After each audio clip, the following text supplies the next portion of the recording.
Assalamualaikum warahmatullahi wabarakatuh. Di sini kami dari kelompok 11 akan menjelaskan tentang pengukuran pada anak usia dini. Sebelum itu, izinkan kami untuk perkenalan terlebih dahulu. Yang pertama ada Febriani Harunisa dengan NIM belakang 114. Yang kedua ada Nisa Konita dengan NIM belakang 170. Dan yang ketiga ada Audila Najla Nur Arafah dengan NIM belakang 240.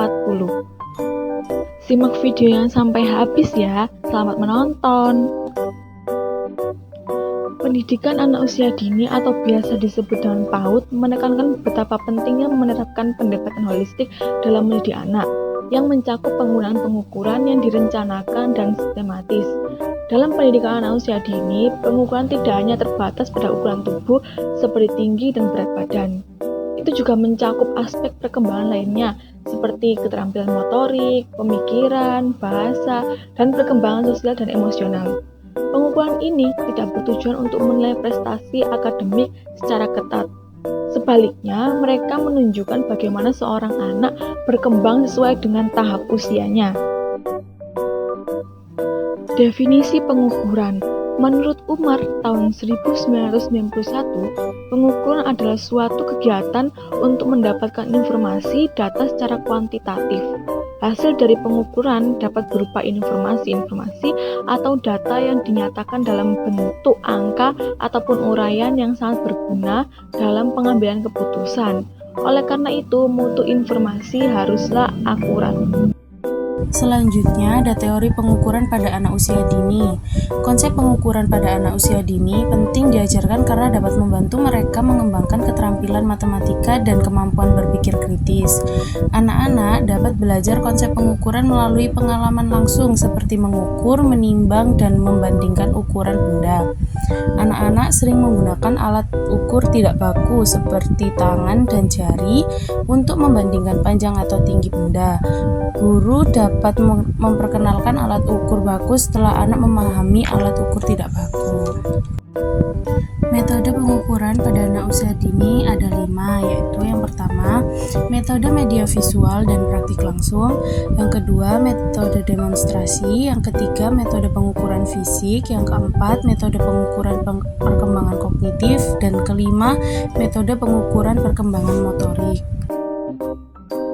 Penerapan pengukuran dalam pendidikan anak usia dini yang pertama ada observasi terstruktur, yang kedua ada pengukuran fisik, dan yang ketiga ada penilaian pengembangan kognitif, yang keempat pengukuran motorik, dan yang kelima penilaian perkembangan pada bahasa anak. Tantangan dan solusi dalam pengukuran anak usia dini. Yang pertama ada faktor perkembangan yang meliputi aspek fisik, kognitif, bahasa maupun sosial dan emosional. Memiliki solusi alat ukur seperti appropriate assessment atau bisa membantu menyesuaikan pengukuran dengan kebutuhan anak. Yang kedua ada faktor konsentrasi. Anak usia dini ini cenderung mudah kehilangan fokus sehingga sulit untuk melakukan tes atau pengukuran yang memerlukan waktu yang panjang. Solusinya, melakukan penilaian sesi pendek dengan menggunakan metode observasi. Yang ketiga ada faktor percaya diri. Banyak alat pengukuran memerlukan kemampuan verbal, sementara kemampuan bahasa anak usia dini masih berkembang, membuat mereka sulit mengekspresikan diri mereka dengan jelas.